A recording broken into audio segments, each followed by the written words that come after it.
वतन से सम्मान में आप सभी के सम्मान में तो याद हेलो सम्मानित जनता के प्रत्याशियों जी जिनको हम प्यार से के लिए क्षमा प्रार्थी हैं बैठे हैं तथा समाजवादी पार्टी के तमाम नेतागण मंच पर आसीन है। अगल बगल में हमारे भाई तुल्य पिता तुल्य महिलाएं माताएं सब बैठी हुई हैं। सबका मैं आभार व्यक्त करता हूँ, अभिनंदन करता हूँ, वंदन करता हूँ। भाइयों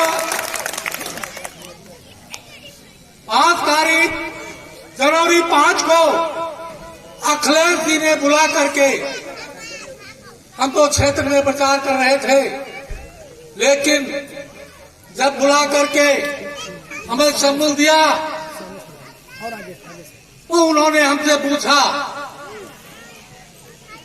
राम भजन जी आप सरल सीधे दिखाई देते हैं, वहां मैंने सुना है कि बीजेपी का गढ़ है, आप चुनाव कैसे हरा पाओगे।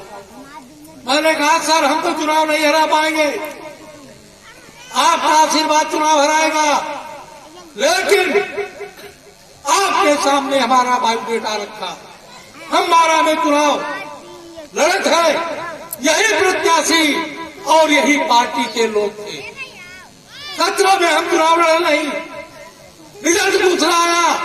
अगर हम निर्दलीय पर्चा दाखिल कर देते तो आज रिजल्ट सामने आपके उन्होंने देखा।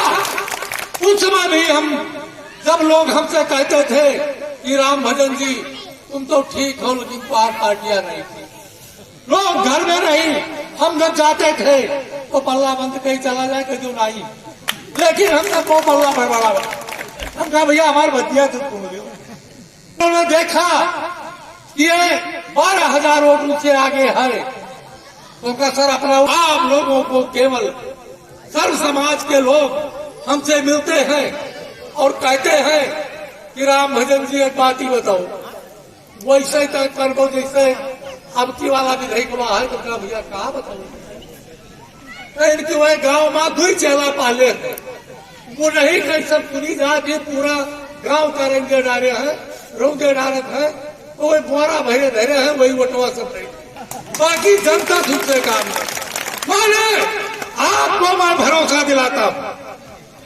यकीन दिलाता हूं, राम भजन चौबे को अगर मौका मिला तो हर गांव के सर्व समाज के लोगों से मिलकर के यही सिन्हा फाउंडेशन पर बैठ करके निर्णायक भूमिका तला करके निभाने का काम।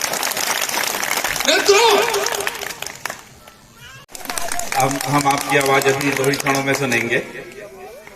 बस एक दो बात हम ये बोलना चाहेंगे कि क्यों हम चौबे जी को चाहते हैं कि हमारे विधायक बने। तो पहली बात तो ये है कि सबको ये सोच लेना है कि ये चुनाव का समय है, प्रजातंत्र में चुनाव का समय सबसे ज्यादा महत्वपूर्ण होता है। इस समय भय समाप्त हो जाता है, अब हमें किसी से दबना नहीं है, ये नहीं देखना है कि कौन हमारा कौन नुकसान करा देगा, बल्कि ये सोचना है कि अगले 5 साल में हमारे लिए कौन सबसे उचित रहेगा, कौन हमारे लिए सबसे ज्यादा काम करेगा। तो ये भय समाप्ति का समय है। अब जो लोग कुछ बोल रहे हैं कि किसी से दुश्मनी ना लो या इनसे दुश्मनी ना लो, जो भी प्रत्याशी हैं जिनके लोग ये कर रहे हैं वो कोई पद के लायक नहीं है।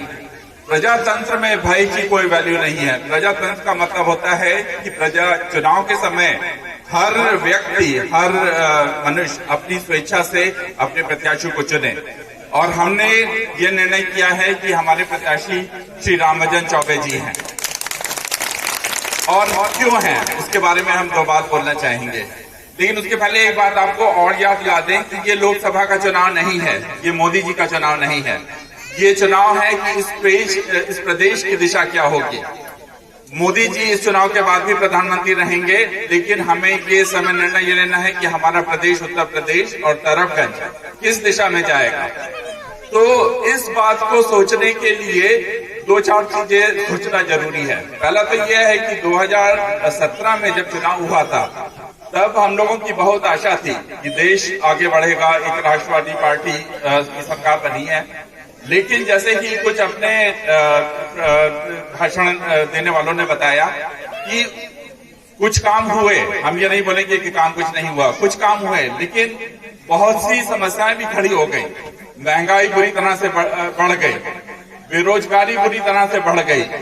मतलब हमें ये चाहिए कि हमें फ्री गल्ला ना मिले, हमें चाहिए कि हमें नौकरी मिले, हमें रोजगार मिले, और वो काम नहीं हो पाया।